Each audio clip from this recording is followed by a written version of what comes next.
সকলোকে নতুন বছৰৰ বহুত বহুত শুভেচ্ছা 2025 যাতে সকলোৱে শুভ হওক আৰু এই আমাৰ হৈছে পথাৰৰ পিকনিক আমি প্ৰতি বছৰে খাওঁ আমাৰ ঘৰৰ পিছফালে পথাৰ এখনত আৰু পিকনিক খাওঁ ইয়াত দেখিছে আমাৰ খুৰীয়ে মাছ মাংস বনাবলৈ আয়োজন কৰিছে আৰু দেখিছে মাছ মাংস দুইবিধে এবাৰ আমি আয়োজন কৰিছোঁ আমি মানে দুকচি খাম এবাৰ 2025টো যাতে আমাৰ এনেকৈ ভোগালী হৈ ৰওক আৰু আমাৰ মহিলা সমিতি দেখিছে নহয় এয়া পাচলি কাটি আছে কোনোবাই চালাড কাটিছে আৰু তাৰ মাজতে মিহি মিহিকৈ অকণমান চাহৰ মজা লৈছে সকলোৱে চাহৰ মজা লৈ আছে চাহো খাইছে চাহ কামো কৰি আছে আৰু এয়া দেখিছে আমাৰ পুৰা খাদ্য ৰেডি আমাৰ সৰু সৰু যিসকল আমাৰ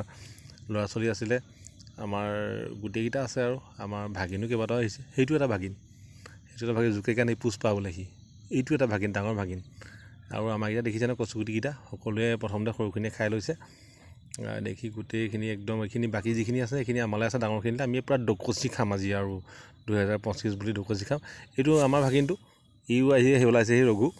আৰু সকলোৱে মানে ভাল লাগিছে দেখি পেলাই একেলগে 2025 একেলগে খাম সকলোকে আৰু নতুন বছৰ বুলি একদম পূৰা এনজয় কৰিম আৰু এয়া খানা হৈ গ'ল খানা হোৱাৰ পিছত আমাৰ মহিলা সমিতিয়ে পূৰা একদম বাচন বৰ্তন ধোৱাত লাগি গৈছে চব পৰিষ্কাৰ কৰি মানে একেবাৰে নিকা কৰি যাব আৰু সকলোকে শুভেচ্ছাও জনাইছে সকলোৱে আৰু মোৰ ফিচাৰী পাওঁতে যেতিয়া ইমানখিনি সুবিধা আছেই নৌকা এখন নোযোৱাকৈ হৈ গ'ল।